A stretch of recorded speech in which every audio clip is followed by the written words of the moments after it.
नेहा, आप बताइए, क्योंकि हमारे जो शिक्षा मंत्री है वो तो पीएचडी हुए हुए हैं, पढ़ाई की है, प्रोफेसर की जॉब करते थे। आप क्या कहती है, जिस तरीके से दांडी यात्रा निकल रही है, क्या उनको नहीं पता कि एक शिक्षक का दर्द क्या होता है?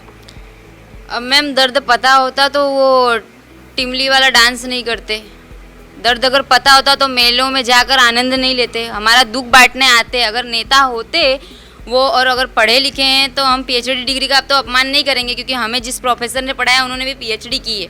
किसी ना किसी क्षेत्र में मतलब कि पीएचडी प्राप्त करना एक बहुत बड़ी उपलब्धि है, मानी जाती है। नाम के आगे डॉक्टर लग जाता है मैम, तो हम सम्मान करते हैं आपकी डिग्री का, क्योंकि हमने भी पढ़ाई की तो हमें पता है कि कैसे एक गरीब बच्चे ने पढ़ाई की है। वो क्या थे मुझे नहीं मालूम, पर मैं आपको एक बात बताना चाहती हूँ कि नेता वो होता है मैम जो दर्द बांटने आए। वो तो डांस कर रहे हैं, वो तो कहीं पर जाकर मेले में हलवा पूड़ी खा रहे हैं, आनंद ले रहे हैं, और हमारा दुख उनको दिख नहीं रहा है। तो अब वो नेता बने किस काम के लिए बने मुझे नहीं मालूम। मैं आपको दांडी के विषय में आप कहना चाहते थे, आप पूछ रहे हैं कि दांडी क्यों। मैम दांडी यात्रा जो गांधी जी ने की थी वो नमक पर कर हटाने के लिए की थी। आज हमारे थाली में से नमक गायब करने का काम सरकार कर रही है मैम। यदि खाने में नमक ना हो तो खाना फीका हो जाता है। अब हमारे पास कायमी रोजगार नहीं होगा तो हमारे पास स्थायी जीवन नहीं होगा मैम। जब स्थायी जीवन नहीं है तो हमारे जीवन का जो नमक है, जो मूलभूत आहार है, हमारा खुराक का एक अभिन्न अंग है, वो गायब करने का काम कर रही है सरकार। इसलिए अब हम दांडी जाएंगे और दांडी से साबरमती आएंगे और फिर अपने गांधी बापू से पूछेंगे, हे महात्मा, आप जिनके भरोसे हमें छोड़ कर गए, आपने कहा था कि शिक्षक बुनियादी शिक्षण देने वाला होना चाहिए। आज उस इंसान ने हमारे जीवन की बुनियाद हिला दी है। अब हम कहाँ जाएं बापू? आप हमें माध्यम दिखाइए, आप हमें सहारा दीजिए, आप हमें दिशा निर्देश कीजिए कि हम किस माध्यम से लड़ें। हमारा यही मुद्दा है मैम। हम आपको एक बात बताना चाहते हैं कि गवर्नमेंट स्कूल में जब कायमी शिक्षक नहीं होगा तो स्कूल भी कायमी नहीं रहने वाली है, वो जगह एक ना एक जगह चली जाएगी। अब आप ये विचार कीजिए, आप पूछेंगे मुझसे कि आपके क्षेत्र में क्यों लाया गया ये करार प्रथा।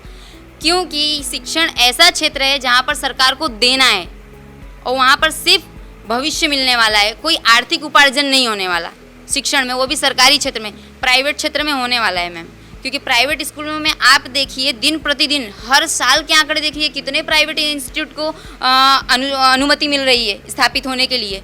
आप सोचिए फीस किस स्तर पे बढ़ रहा है। मैंने खुद देखा मैम, अभी इस समय आप स्कूलों में जाइएगा प्राइवेट स्कूलों में तो इस वक्त एग्ज़ाम चल रही हैं।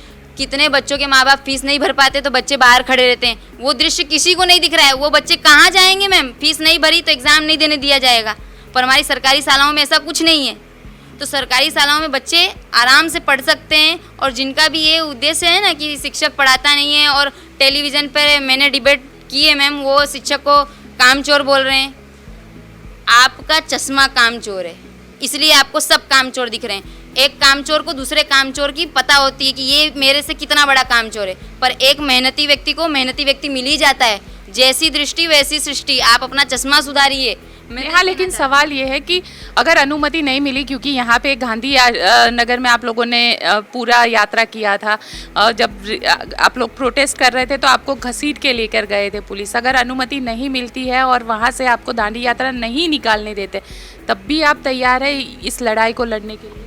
जी मैम, कोई प्रश्न नहीं है। इसमें एक उत्तर मेरा आपका सीधा सीधा है कि हर जिले में हर गांव में टेट टाट पास उम्मीदवार है। अगर वो हमें घसीट के ले जाएंगे तो धरासना सत्याग्रह तो तैयार है। गांधी जी सब मॉडल तैयार करके गए हमारे पीछे, पूरा नक्शा बनाकर गए थे। बेटा ऐसे ऐसे लड़ना, कभी अंग्रेज तुम्हारे सामने आ जाएं भेष बदल कर, मेकअप बदल कर आ जाएं तो कैसे लड़ना है। धरासना लड़ेंगे। युवराज जी जाएंगे तो दूसरे युवराज हमारे यहाँ पास रेडी है। तो ऐसा नहीं है कि हम बिना नक्शे के चल रहे हैं। पढ़े लिखे लोग हैं मैम, जियोग्राफी से लेके बायोग्राफी सब पता है, भौतिक विज्ञान से लेकर रसायन विज्ञान सब पता है हमें। तो हमें कहीं से तुम घसीट लोगे तो पॉसिबल नहीं है। अगर आप हमें घसीटेंगे तो उस गांव में, जिस गांव में हम रुकेंगे, वहाँ टेट टाट पास उम्मीदवार उस आंदोलन को बचाएंगे, उसकी रक्षा करेंगे।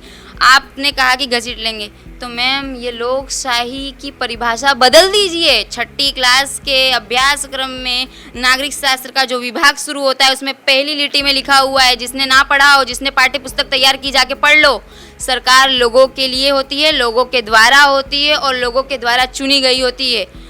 आप हमारे माई बाप नहीं है, ये परिभाषा बदल दीजिए। मैंने कभी आपके सामने हाथ जोड़ा था, हमने कहा था कि आप हमारे माता पिता हैं, मैं परिभाषा बदलना चाहती हूँ। आप सेवक हैं, हम मालिक हैं, क्योंकि हम जनता हैं और जनता ने आपको चुना है और जनता अपने दृष्टिकोण बदल सकती है। हमारे चश्मे के नंबर शायद बढ़ गए हैं, हम बदलेंगे।